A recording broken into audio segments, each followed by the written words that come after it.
Hi mga kapotpot, ayan po no, welcome to ating mini vlog. Ayan nga nakita niyo naman kung gaano kadami. May apat tayong mahirap nang banggitin. Ayan nakita niyo naman yung mga plaster, 'di ba?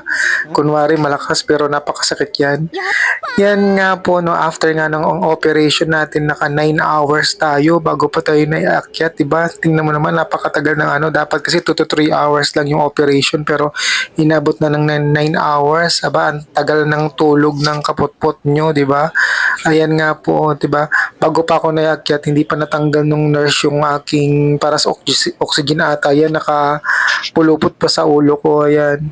Abay, napakasakit naman talaga ng ating katawan diyan, lalong-lalo na sa may puso kung saan siguro doon yung idinaan yung gallbladder natin no, after ng operation. Ayan, kaya nagpahinga-pahinga muna ako dyan at waiting tayo sa ating paglabas kinabukasan. Ayan, kaya ako sa inyo guys, ayan, mag-ingat-ingat po kayo sa mga kinakain nyo. Ayan, syempre sa lifestyle natin, tsaka hindi naman tayo pare-paras na resistensya, ika nga.